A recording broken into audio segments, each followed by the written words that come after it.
This is Garden Variety, a horticulture podcast from Iowa Public Radio and Iowa State University Extension and Outreach. I'm Charity Nebby.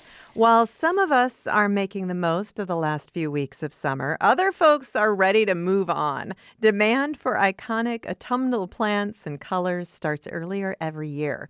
Producing fall blooming plants like mums earlier can be tricky because they respond to day length, but growers, of course, can always find a way. Randall Voss, Iowa State University Extension horticulture specialist, is here to reveal their secrets. Hello, Randall. Good morning. Thank you so much for being here. And now this is not just like a grumpy observation because you don't like pumpkin spice, right? No, I don't like pumpkin spice actually, but no, I was actually, in the metro area yesterday in Des Moines Metro, and I saw a bunch of mums for sale. So it's one of those things, just like Valentine's Day candy shows up right after the first of the year, and all that is people want to spread the love of fall decorations. So.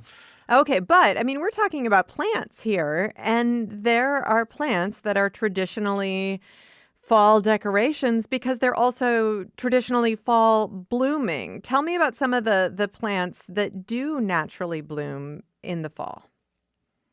So, if you look at greenhouse plants or ones sold at garden centers, mums are the kind of iconic one. There's some other ones too. Kalanchos, some people refer to them as kalanchoes. We call them kalanchos where I used to work. Are another one that you commonly see in the fall. A lot of the asters, that are native to Iowa too, that you see in the prairies and ditches and so forth. And even some of the sunflowers, perennial sunflowers that aren't sold in the commercial trade, but you see them blooming in the fall. It's just photo period or day length is a constant thing that plants can predict, weather is not. So it just makes sense for them to respond to day length because every year, on August 7, that this is going to be the photo period or day length. So it's a predictable thing for plants to depend on. Right, and it's also such a gift, the native plants that bloom late summer, early fall. It's Yeah. always such an incredible joy. If you want mums, for example, to bloom, you do have to be careful about light sources, right? You've seen some Yeah. mistakes made.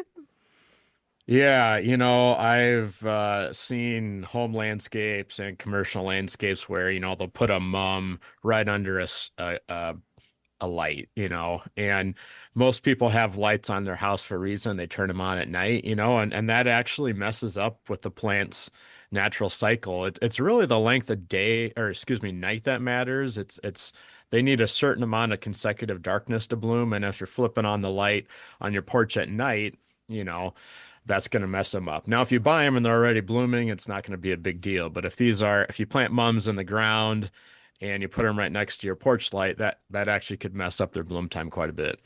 All right. And of course, growers have to account for that. And if they are producing them even earlier than they used to, they have to really have a controlled environment, right? Yeah, that's the thing is people actually it's a kind of weird thing. People want to buy plants before they naturally bloom in nature. And I think that's just kind of a hey, we want a sneak peek kind of thing. And so yeah, growers got to find ways to get these to be ready to market when people want them. And that's, we can breed varieties that bloom early, but there's a biological limit to that basically. And that's, we can buy varieties that are ready mid-September naturally or something like that. But to get them ready now, basically we got to trick the plants into thinking that the days are shorter than they actually are. All right. And how do you trick the plants? So basically, it's called black clothing, and basically what growers do is they figure out, let's say I want to sell plants in the middle of August like we are now. They back up, say, 7 weeks. And 7 weeks ago, what they started to do is literally covering these plants completely, either with, if they're outdoors, they have these big tarps that they usually put on like a string or something like that, not necessarily a string or a rope or something like that to cover these plants, from say 7 at night to 6 in the morning. And so they give them roughly 12 hours of consecutive darkness for a month to get them to think that it's fall. And that's tricky because you kind of think it can get really hot under there, and that's a risk is moms don't like to be hot at night. Okay, that's extra tricky. I mean, it's hot in the summer, and then of course you're sort of smothering them in a way as Yeah. well. And there aren't a whole lot of air-conditioned greenhouses, are there? No, no, it's not practical. No, no, there's no air conditioning. At best, a greenhouse can be the same temperature as outside. It's never going to be cooler. That's just not possible from a cost perspective. So that what they do is, some will have greenhouses that have exhaust fans running constantly, and in those situations, the entire exterior of the greenhouse is covered with black cloth, actually the inside of the exterior. But, they choose varieties that are less sensitive to heat. So kind of once you get that 80, 85 degree at night, that's when these mums may have something called heat delay, where they can kind of sense, hey, it's not actually fall and they won't flower. But we have varieties that can handle, that a little bit better. Have mums traditionally been grown outside as opposed to being grown in greenhouses for production? Yeah, so there's really two types of mums. There's the garden mums, which is, are just still super, super popular. They're the ones that have lots of small flowers on them, very thick plants. And they've traditionally always been grown outside. They just grow nice and thick and not floppy if they're grown outside. And it's because they're in full sun. They get the wind to kind of keep them compact. The florist mums are the ones that, you might set in your countertop or your house, or some people use them in arrangements. Those are not really bred to be outside. They're bred to have like one huge flower, and those are always grown inside. And so that's the challenge with these early mums is some growers have to grow them in a greenhouse for these garden mums, and they have to do things to kind of prevent these plants from stretching because everyone thinks a greenhouse is this like perfect utopia environment, and it's not. The sun is half of what it is outside, and the lack of wind actually causes plants to grow abnormally where they stretch. And so, they're applying things to keep them compact and prevent them from stretching. All right. And I think we need a reminder again because we do love mums. A lot of us buy Yeah. mums. We want mums to grow in our yard and over winter. And for the most part, that's not super practical, right? Yeah, there are some cultivars that are marketed as hardy, but for the most part, there's two issues with these mums you're buying in the fall, trying to get them to overwinter. One is they're short-lived perennial to begin with, and two is, you can't buy a mum in late September, let it flower on your patio, and then plink it in the ground when it's done flowering, expect it to overwinter. It's just they need to be well rooted in for them to actually overwinter, and so just most of these mums are just viewed as a temporary plant that you enjoy and then compost it later. All So right. And we really just have to accept that, right? I mean, no yeah, one wants to accept that, Randall, with any of I these accept seasonal it. plants. Okay. You can coach, you can coach all of us. So whether you want to buy your mums early, you want to buy your mums when traditionally we would buy mums, give us some advice on picking out a good mum that's going to last a long time and look beautiful. Yeah, I think the biggest thing when you're choosing a mom is, are you bringing it inside or are you keeping it on your patio or porch or what have you?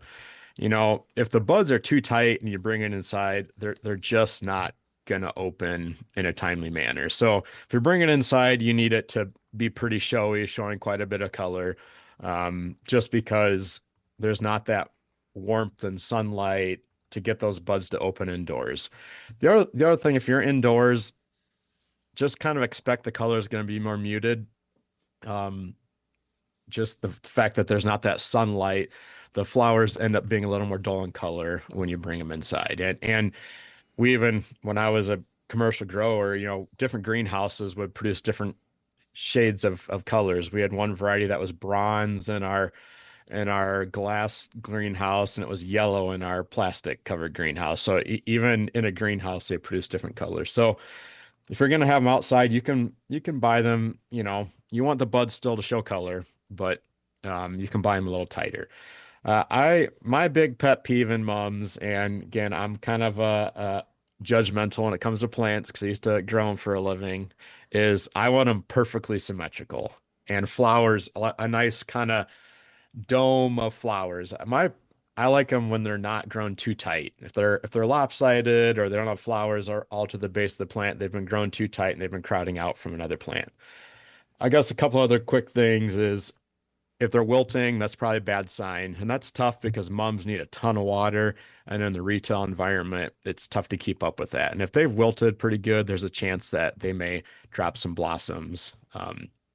And I prefer the non-daisy type flowers. Some people call them decorative or and that kind of thing. The daisy type, they're beautiful. They just don't last very long. And the mum season's pretty short, so you want to kind of get the full investment. So the double flower decorative types are what I personally choose because they last longer in terms of flowers. Well, and of course, in autumn, people gravitate toward certain colors. We are mimicking Yeah. the leaves on the trees. You're also very particular about that. You don't want to see white mums. You don't want to see pink mums, No, right? no white or pink. I like those colors, don't get me wrong, but if this is the fall, you need fall colors. When And you're so walking I'm around a with bit your pumpkin spice latte, you don't want to see the pinks or the whites, Randall. That's what you're telling me. exactly. Those are spring colors, not fall colors. So give me the bronzes, the oranges, the dark purples are acceptable, the dark reds, burgundy is acceptable, but I it's tough because there are a few people that want a white mom every now and then, but the fact that you have to order minimum numbers, like we never grew white mums in the fall because we always had some left over. And so I'm judgmental when it comes to fall color as well. Randall Voss, Iowa State University Extension horticulture specialist. For more gardening information and tips, please subscribe to our Garden Variety newsletter. Find out more at iowapublicradio.org/garden. I'm Charity Nebbe.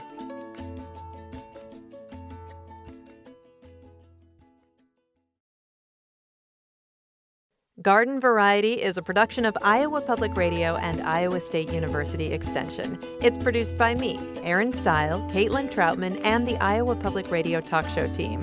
For more garden goodness, please subscribe to our Garden Variety newsletter. Just go to iowapublicradio.org/garden. I'm Charity Nebbe. See you next time.